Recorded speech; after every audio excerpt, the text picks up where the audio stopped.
में तेजी और हार्मोनल परिवर्तनों के कारण होता है। यानी आइडेंटिटी क्राइसिस का जो रीजन है वो क्या है, वो है बहुत तेजी से शारीरिक परिवर्तन हो रहे हैं, बच्चे की height, weight, shape, size, hormonal changes, puberty hit कर रही है इस अवस्था में, इसलिए आइडेंटिटी क्राइसिस है।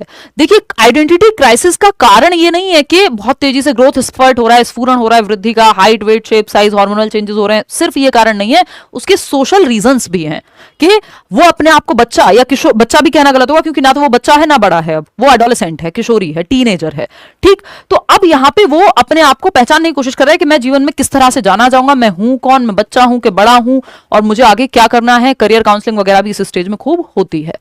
तो सिर्फ ये रीजन कह देना कि आइडेंटिटी क्राइसिस इसलिए हो रहा है क्योंकि हार्मोनल चेंजेस हो रहे हैं, तो ये कारण नहीं है, इसमें सोशल रीजंस भी हैं, है ना। इसमें क्या है, सोशल रीजंस भी हैं। बात सही है नहीं? तो both A and R are true नहीं, आर सही नहीं है। आइडेंटिटी क्राइसिस के लिए ये इतना रीजन इनफ नहीं है जितना दिया हुआ है, ठीक। तो ए तो नहीं होगा यहाँ पे, जितने भी लोग ए कह रहे हैं। A is true but R is not the correct explanation of A, हाँ ये सही है। फिर भी हम चारों ऑप्शन पढ़ेंगे। ए इज ट्रू बट फॉल्स, ए जो रीजन है वो फॉल्स है। ये कहना भी गलत होगा कि ए जो है वो फॉल्स है, आर सही है, ये कहना भी यहाँ पे गलत होगा। ये वैसे गलत ही फॉर्म किया हुआ क्वेश्चन, क्योंकि आपको समझना होगा ये पूरी तरह से गलत नहीं है बट पार्शियली ट्रू है ये, है ना। फिर आता है fourth, A and R both are true but R is not the correct explanation of A. अब इसको ट्रू भी नहीं कह सकते क्योंकि ये पूरी तरह से ट्रू नहीं है। तो A is true but R is not the correct explanation of A, यही एक उत्तर हमारे पास सही बचता है। ये नहीं होता तो हम फोर्थ के साथ चले जाते। बात सही है या नहीं है ये बता दो फटाफट से, ठीक है इतनी बात। चलिए, एक्सपीरियंस बेस्ड ही करना है आपको, बिल्कुल लर्निंग मेथड्स को। A is true but R is not the correct explanation, क्योंकि आर ये कह रहा है कि जो फिजिकल चेंजेस हो रहे हैं, हार्मोनल चेंजेस हो रहे हैं, उसकी वजह से आइडेंटिटी क्राइसिस है। ये बात आधी तो सही है, पूरी सही नहीं है, क्योंकि आइडेंटिटी क्राइसिस का, पहचान के संकट का कि मैं हूं कौन, इसमें समाज का भी रोल है कि समाज कह रहा है अब तो तुम बड़े हो गए हो। दूसरी तरफ 2 मिनट में माँ बाप आके कहेंगे अच्छा इतने भी बड़े नहीं हुए हो, छोटे ही हो अभी। अब उसको समझ नहीं आ रहा मैं बच्चा हूं कि बड़ा हूं, है ना। कि मैं साइंस लूं, वो साइंस लेना चाहता है, पिताजी कुछ और कह रहे हैं। वो बच्चा जो है वो ह्यूमैनिटीज लेना चाह रहे हैं, पिताजी और कुछ कह रहे हैं। वो कह रहे हैं डॉक्टर बन जाओ, ये कह रहा है मैं इंजीनियर बनना चाहता हूं। कलेश ही कलेश है। समाज आपको किस तरह से देख रहा है उसका भी यहाँ पे रीजन है। तो साइको सोशल डेवलपमेंट की थियरी तभी कहा जाता है, ये जो आइडेंटिटी क्राइसिस वर्ड है या टर्म है, ये दिया ही है किसने, एरिक एरिक्सन ने। आइडेंटिटी क्राइसिस यानी पहचान का संकट कि मैं हूं कौन। आइडेंटिटी क्राइसिस, पहचान का संकट कि मैं हूं कौन, पहचान का संकट। एरिक एरिक्सन ने ये टर्म दिया है। एरिक एरिक्सन, एरिक होमबर्गर एरिक्सन नाम है इनका। साइको सोशल, मनो, इस बार इस पे भी क्वेश्चन आया हुआ था। साइको सोशल डेवलपमेंट की थियरी है मनो सामाजिक विकास की, कि मन और समाज मिलकर के आइडेंटिटी फॉर्म कर रहे हैं, और हर एक स्टेज में आपका जो व्यक्तित्व है, आपकी पर्सनैलिटी बन रही है, मन और समाज दोनों मिलकर के काम कर रहे हैं। मनो सामाजिक विकास, 8 स्टेजेस हैं इनकी, और हर एक स्टेज में एक कलेश है, या जिसको हम कॉन्फ्लिक्ट कहते हैं आम भाषा में, वर्सेस की स्थिति है कि या तो ये या तो ये। पहली स्टेज है जैसे ट्रस्ट वर्सेस मिसट्रस्ट, या तो बच्चे का जीवन को लेकर के, माँ बाप को लेकर के, केयर गिवर को लेकर, आसपास को लेकर के ट्रस्ट विकसित होगा यदि उसका ठीक से ख्याल रखा गया, सूसू पॉटी टाइम से साफ हुआ, खाना टाइम पे मिला, केयर, उसको लव वार्मथ प्यार मिला, तो ट्रस्ट विकसित होगा जीवन को लेकर के, एक भरोसा आएगा। नहीं तो मिसट्रस्ट आ जाएगा, है ना। फिर आएंगे ट्रस्ट इशूज, खैर छोड़िए उस पे आएंगे बाद में, और बढ़ेंगे आगे। तो ये आपकी जो आइडेंटिटी क्राइसिस की स्टेज है कि पहचान का संकट, ये इसी में आता है, एडोलेसेंस में 12 से 18 में। आगे बढ़ें, क्वेश्चन नंबर 4 पर देखिएगा और जवाब दीजिएगा, क्या कहना चाहता है कवि, फटाफट से देखिए और बताइए। क्वेश्चन नंबर 4 है, आ क्लास 7th स्टूडेंट, 7वीं कक्षा का एक बच्चा है Sameer. Samir belonged to a disadvantaged section of the society and was often criticized by his peers for the lunch he brought or his shabby looks. Class teacher wanted to change the outlook of the class and so wants the inclusion of students belonging to disadvantaged groups. Inclusive education 5 number का topic है, समावेशी शिक्षा, उससे ये आपके सामने question आया है, ठीक है ना।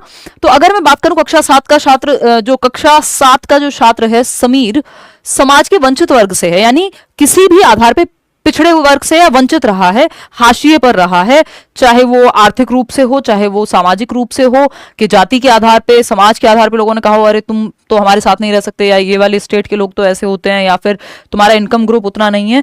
तो अब इस केस में क्या होता है, इसको अगर इस तरह से हम देख रहे हैं यहाँ पे, तो सोशियो इकोनॉमिक स्टेटस जो है समीर का खराब रहा है, या डेप्राइव्ड रहा है, खराब तो क्या ही कहें, डेप्राइव्ड है ना, वंचित रहा है। तो 25% कोटा होता है, अगर आपको याद हो तो आरटीई में, राइट टू एजुकेशन एक्ट में, कि आपके जो प्राइवेट स्कूल्स भी हैं वहां पे 25% बच्चे जो हैं वो इकोनॉमिकली वीकर सेक्शन से लिए जाएं। 25% सीट्स रिजर्व्ड होंगी इकोनॉमिकली वीकर सेक्शन यानी ईडब्ल्यूएस के लिए। अब इनका एडमिशन तो हो जाता है बच्चों का, लेकिन इनके साथ व्यवहार बहुत अच्छा नहीं होता कई बार। उसका रीजन है कि अब एडमिशन हो गया लेकिन वो इकोनॉमिकली तो वीक है बच्चा, तो उस बच्चे का जो ईडब्ल्यूएस कैटेगरी से आ रहा है या वंचित समूह से आ रहा है, उस बच्चे का जो लंच होगा और या उस बच्चे की जो यूनिफॉर्म होगी वो अलग मिलेगी आपको जो बाकी बच्चे हैं जो सामान्य परिवार से आ रहे हैं, जिनका वो इकोनॉमिकल स्टेटस जो है, आर्थिक स्थिति ठीक है। इन बच्चों के साथ काफी भेदभाव होता है ना। एक कॉमेडियन है जाकिर खान, और आप जानते होंगे ऑफ कोर्स, तो उनके किसी इंटरव्यू में सुन रही थी और वो शायद यही बात बता रहे थे इसी चीज के अराउंड कि उनका किसी अच्छे स्कूल में एडमिशन हुआ था और बट ये वाली स्थिति थी वहां पे। तो ये क्वेश्चन एग्जैक्टली वैसी सी सिचुएशन प्रदर्शित करता है हमारे सामने, और ये बहुत ही कॉमन केस है कि जब ईडब्ल्यूएस सेक्शन में अगर जो 25% आपने कोटा तो दे दिया, लेकिन वो जो बच्चे के कपड़े हैं या बच्चे का लंच है या भाषा हो सकती है उसकी, ऐसी कई सारी चीजें हो सकती हैं जिनको लेकर के बाकी बच्चे सेंसिटिव ना हो। तो अब ऐसी स्थिति में करेगा क्या टीचर, कोशिश करेगा अवेयरनेस क्रिएट। और कई बार टीचर्स भी गलती करते हैं, तो उनको भी अपने व्यवहार में जो बायस है उसको उसके प्रति अवेयर होने की जरूरत है। ठीक, तो अगर हम देखें यहाँ 25% जो सीट है ईडब्ल्यूएस की हो गई मान लीजिए। अब बच्चे के साथ जो उसको कहा जा रहा है यार तुम्हारी जर्जर अवस्था में जो तुम्हारे वस्त्र हैं उन पे मजाक उड़ा रहे हैं बाकी बच्चे, अरे तुम्हारा टिफिन कैसा है, देखो हम तो ये लेके आते हैं और तुम जो है ये ऐसा खाना लेकर के आ रहे हो। तो इस तरह की स्थिति हो रही है स्कूल में। अब टीचर क्या करे बताओ एक बार। टीचर चाहता है इंक्लूड किया जाए, भाई हर एक बच्चे का, एजुकेशन फॉर ऑल की बात हो रही है, हर एक बच्चे को शिक्षा का अधिकार है। ठीक, कैसे इंक्लूड किया जाए बताइए। कोई कह रहा है माइक इज नॉट गुड, चलो इसका समाधान निकालेंगे धीरे धीरे, अभी पूरा स्टूडियो ही चेंज हुआ है। Evidencing and encouraging identity based stereotypes, यानी इस बात को और बढ़ावा दिया जाए कि पहचान आधारित रूढ़िवादिता को बढ़ावा दो कि ये बच्चा इस सेक्शन से आ रहा है, अमीर है गरीब है, तो इस चीज पे। जबकि यूनिफॉर्म हम किस लिए लगा रहे हैं स्कूल में, यूनिफॉर्म हम इसीलिए लगा रहे हैं कि कौन बच्चा किस बैकग्राउंड से आता है इस बात से फर्क ना पड़े, स्कूल में सब समान है। तो ये कहना तो गलत होगा कि हम चाह रहे हैं कि आइडेंटिटी बेस्ड स्टीरियोटाइप हो, है ना। फिर आता है second option, isolation in the classroom on the basis of social affiliation, सामाजिक संबद्धता के आधार पर कक्षा में अलगाव करना चाहिए। यानी आइसोलेट कर दीजिए आप क्लासरूम को, social affiliation, isolation in the classroom on the basis of social affiliation, कि ये गरीब बच्चे हैं, ये अमीर बच्चे हैं, ये मिड में हैं, इनको अलग अलग बिठाओ। तो ये एबिलिटी ग्रुपिंग तो बिल्कुल भी नहीं करनी है एक तरह की। Same ability grouping of students in the class, कि जो सेम क्षमता रखते हैं, फर्स्ट आने वाले बच्चों को एक साथ बिठाओ, सेकंड आने वालों को एक साथ बिठाओ, ये भी खराब है। तो ऑप्शन एक ही बचता है कि आपको अवेयरनेस क्रिएट करनी है as a teacher, awareness and sensitisation towards diverse traditions, यानी कि आपको क्या करना है, विविध परंपराओं के प्रति जागरूकता और संवेदनशीलता को बढ़ावा देना है ना। क्या देना है, बढ़ावा देना है। Awareness and sensitisation towards diverse traditions, के अलग अलग ट्रेडिशन या अलग अलग वर्ग के बच्चे क्लासरूम में आएंगे और आप सब बच्चे साथ में मिलकर के रह सकते हैं। इस बात की प्रति जागरूकता या सेंसिटिविटी, संवेदनशीलता बच्चों के साथ डिस्कस करके कम्युनिकेट करनी है कि लोगों में विभिन्नता होती है, विविधता होती है, इंडिविजुअल डिफरेंसेस पाए जाएंगे, अलग अलग तरह से लोग अलग हो सकते हैं। इस बात का ये मैसेज जब आप पहुंचाएंगे तो ये समस्या का समाधान संभव है। तो fourth option is the right answer. Question number 5 देखिएगा और बताइएगा। क्वेश्चन नंबर 5 क्या कहना चाहता है, फटाफट से बताएंगे। ये कह रहा है इन अ क्लासरूम ऑफ 15 चिल्ड्रन, हालांकि 15 बच्चे नहीं होते बट मान लीजिए हैं, है ना, 45 लिख सकते हैं हम यहाँ पे, 35 लिख सकते हैं। In a classroom of 15 children where, हो सकते हैं ऐसा नहीं कि नहीं हो सकते हैं, in a classroom of 15 children where you have different learning styles and different personalities, child centred teaching is. Child centred education को कैसे लागू करोगे जहां अलग अलग तरह के बच्चे हैं या अलग अलग व्यक्तित्व वाले बच्चे हैं। पहला ऑप्शन है developing one lesson plan with one mod of teaching.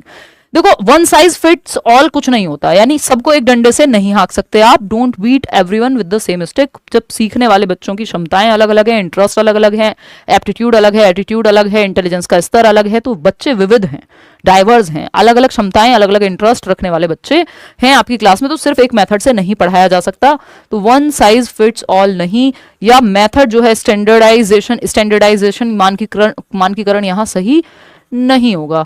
तो ये बात हो गई आपकी, ठीक है, ये हो गया गड़बड़। तो developing one lesson plan with one mod of teaching, ये गलत है। एक ही तरीके से नहीं, आपको डिफरेंशिएटेड इंस्ट्रक्शन मल्टीपल वेज का इस्तेमाल करना है, ठीक। अगर हम बात करें सेकंड ऑप्शन की, developing a lesson plan by looking at every child and what his और हर नीड्स आर, बिल्कुल सही बात है, आपको हर बच्चे का ध्यान रख करके लेसन प्लान बनाना है, जिसको हम डिफरेंशिएटेड इंस्ट्रक्शन भी कहते हैं। विभेदी अनुदेशन, डिफरेंट डिफरेंट डिफिकल्टी के लेवल पे आप बच्चों को पढ़ाएं और हर एक बच्चे को ध्यान में रख करके एक लेसन प्लान तैयार हो। फिर आता है थर्ड ऑप्शन, डेवलपिंग, और 15 तो बच्चे ही हैं, developing a lesson plan targeting the middle of the class ability wise, ऐसा नहीं है कि जो एवरेज बच्चे हैं उनके हिसाब से बस बना दो। Developing a lesson plan that fits all, fits all कुछ नहीं होता, आपको डिफरेंट बच्चों की नीड्स को ध्यान में रखना पड़ेगा, सिंपल बात, सेकेंड ऑप्शन। आगे बढ़ेंगे, क्वेश्चन नंबर 6 देखिएगा और बताइएगा क्या कहना चाहता है एग्जामिनर, है ना, या कवि, बताइए। क्वेश्चन नंबर 6 देखिएगा और बताइएगा। अभी ना मेरा दिमाग सेट होने में यहाँ टाइम लगेगा, नया स्टूडियो है, इसमें अलग जगह पे कमेंट्स दिखते हैं, मैं अलग जगह पे दिखती हूँ, है ना, बोर्ड अलग जगह पे है, तो थोड़ा सा